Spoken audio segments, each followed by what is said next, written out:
heroes, especially the Winter Wyvern played as a support, are going to scale very nicely as the game progresses later. CDEC could snowball out of control, and I think that's what you should be looking for as we go into this game. On the rune, that didn't really happen. We have a sentry ward directly on top of the bounty hunter being planted. Now he actually opens. There's the Janata slow. There's the coconut flying, but the storm spirit is way too far away. He has an overload, and that should be our first blood. I did not expect this to come. I thought he is Arctic on the soul ring, so they can't really go and kill Sylar. He's blinking forward, but bounty hunter, oh, he's gonna get that opening, and now it should be able to actually bring him down. This is 2 more hits. Well, there's 1. Maybe I'm wrong. Maybe it's 3 hits. And is he gonna dive? Nope, this is not gonna happen. He's afraid of the rotations, and rightfully so, because yep, there's the Rubik, and now the question is, yes, they should gonna get him down. Even Sylar is gonna help. There's the revenge right there. And that's gonna be a nice kill for the Queen of Pain, and a good rotation from the supports. Yep, definitely no. The Rubik, you see, he has to be careful. Now the spiderlings are so fast. He's gonna go down. Easy spiderling. Some lane presence. Either LGD is retaining some into this lane, or they will keep losing to the spider in the long run.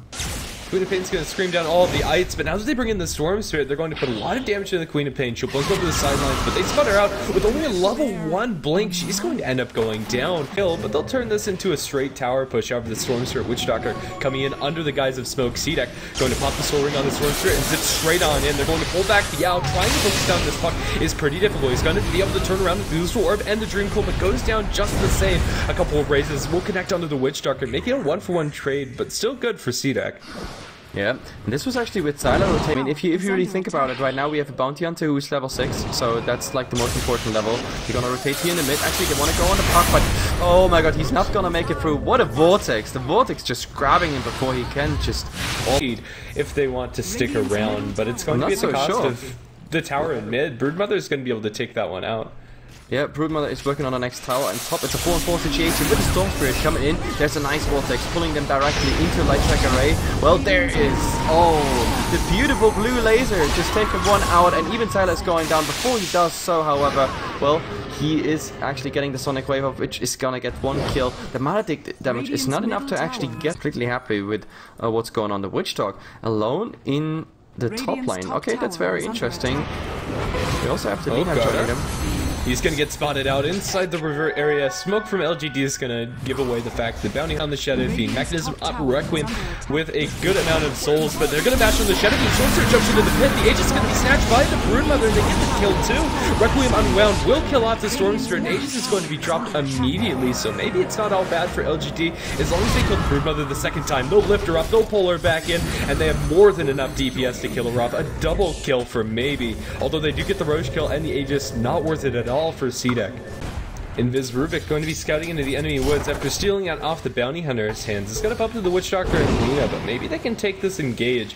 It is Quap and Rubik versus these two. They're going to lift up Lina, Sonic Wave, pull her back in, but with the Light Strike Array connecting and a Laguna Blade, they'll crater the poor Rubik. Sylar is still fighting up against Shiki, but the damage is coming through. Zipping from the Storm Spirit means that Queen of Pain has to pull out. 1 raise is thrown by the Shadow Fiend, but that's not near enough. Sylar is going to end up falling, and CDEC find themselves with an easy 2 kills that pretty much just walked into their lap.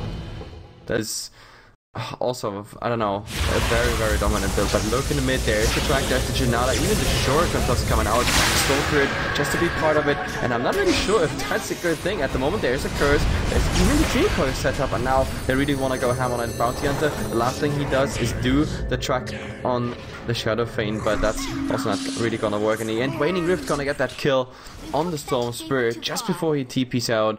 Okay, I guess that was... And that is going to be a little bit of extra gold for the CDEC heroes. The Storm Spirit's one of the members of the CDEC side that can't really die. Ooh, they're going to get the jump on a Sylar, and Broodmother's going to Soul Ward. There was a blink available for the Queen, but...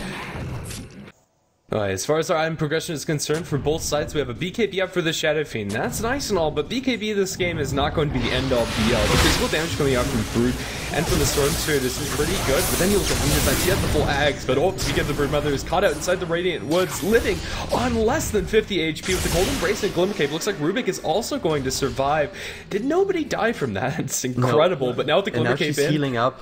She's healing up with the ultimate just on the camps. Like, the ultimate is long enough to actually get her full HP, so they want to re-engage. It really looks like, oh, there's a triple raining rip. This is beautiful. Plus the coil on free. Now they're so low HP here. There's the Requiem. It should blow the storm up. No, he's gonna make it out. Even the Witch Dog is the only victim to trade for the Rubik. Now the question is if the retreat of CDEC is gonna be fast enough. At the moment we have them just chasing at Lina. She's actually gonna be slowed. There's the waning rift, but is that enough? She still has the Yule Scepter, but she's gonna actually use that on the Queen of Pain, and that means no.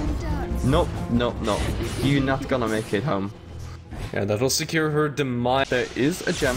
There is a Blink Dagger, so let's see where this one is going. We have the Winter Vibrant trying to Arctic Burn here, but, well, Glimmer Cape doesn't really help you. The Puck is trying to initiate, or really just, you know, slow the entire thing down, but it's not really gonna happen. The normal kill, plus 200 for the Bounty Hunter, plus 50 right there. Oh, but top, we have engagement here on the Queen of Pain, and ouch. There comes the laser. Laguna Blade coming out from Lina is... And the Bounty Hunter again.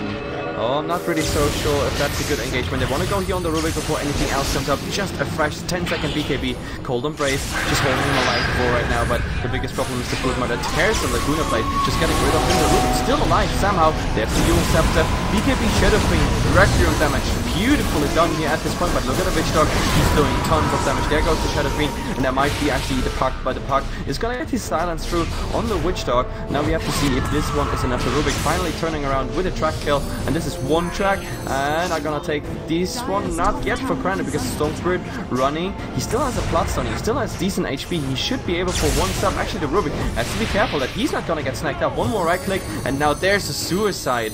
Wow. Okay. That was interesting.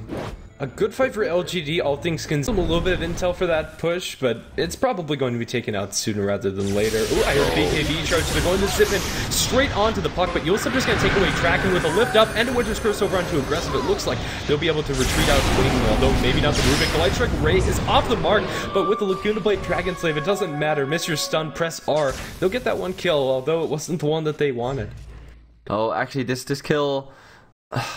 was pretty much the second one for the LGD side, but still, like, losing a gem is always a heavy net worth loss. But talking about net worth loss, they might actually just lose something more. There's the go on the Puck, silence, everything's through. There's the gem on the crown. We just been talking about Sylar, confident, and they still hold their lines. I mean, it's not like CDEC actually makes a move forward. For right now, this is really just some graph plays.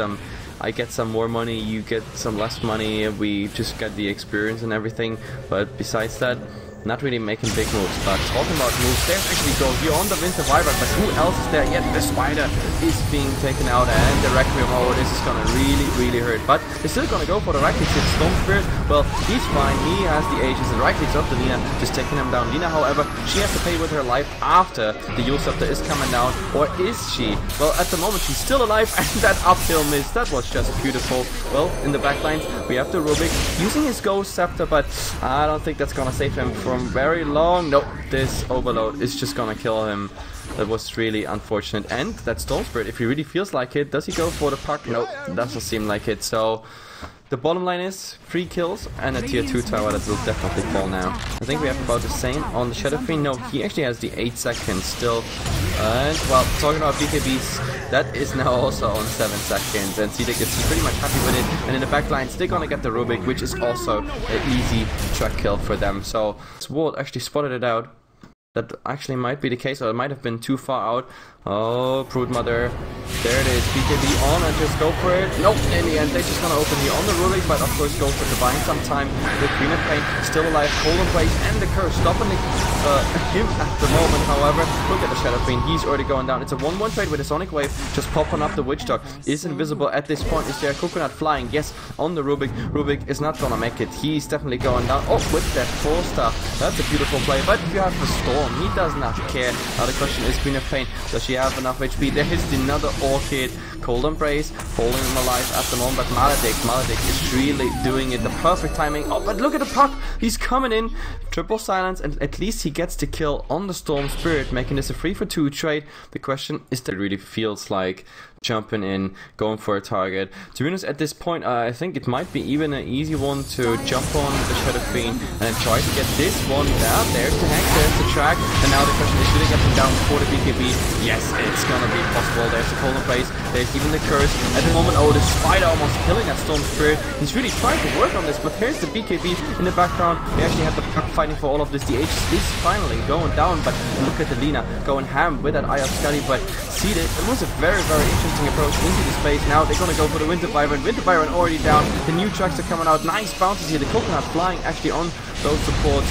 Dragon Slave stolen by the Rubik. He's driving them out as well. So this was an ages for a Winter Wyvern. That Wyvern ends up going down with all the AoE damage thrown out. The Shadow Fiend's Requiem is in the back. A lot of zoning tools thrown by LGD. It's a successful defense for now. And Stormzer jumps in again with the Lotus Orb. He is going to hex up maybe. And maybe he can turn around onto the Shadow Fiend. The Shadow Fiend is dropping low. It's going to lose his life, but has buyback at the ready. Does he need to use it? This Storm Spirit's going to zip him towards the tier 4 towers. They'll blow up Xiaowei. The poor Rubik is going to bite the dust. And now CDEC finally find themselves with an opening to go for these tier 3s. Now that the Wyvern is up, Shadow Fiend could in theory buy back and look for a defense of these barracks, but the second life of the Shadow Fiend is a lot less scary, but he wants to, needs to go now. Siler's getting jumped by the Storm Spirit with a Cold Embrace, however. Wyvern is going to be the buyback has since been spent by maybe, and it looks like LGD are going to hold, although it is a costly hold lane, but they should expect that everybody else is sitting behind them. There's no reason for maybe to be farming alone, but they're going to jump on him anyway with the zip in within the side. They'll pull back maybe, but 4 staff and Glimmercave are going to buy him more than enough time. That said, Aggressive's still going to be surviving, whipped away by the Greed of Pain, but with a couple of MTB bashes, maybe they can turn around onto the Shadow Fiend. Witcher's Curse is there onto XC, but a Laguna Blade, a little bit more damage. The Broodmother's dominating. Yule Scepter up onto the Queen of Pain. Light Strike Ray is not going to fall because Lina ends up getting stunned out of it, but GG's already been called. The Shadow Fiend has no buyback, and that's all she wrote. CDEC are going to come away with a game 1 victory. Yeah, I mean, with the Shadow Fiend dying there as a core, there's just no way they're gonna mount their plans. I mean, you saw the early attacks of CDEC onto the LGD base, and now without the Shadow Fiend, that's not gonna work. I mean, this Shadow Fiend, he just did not get anything through. There was no good Requiem, like he just couldn't stand his way against a Broodmother, and to be honest,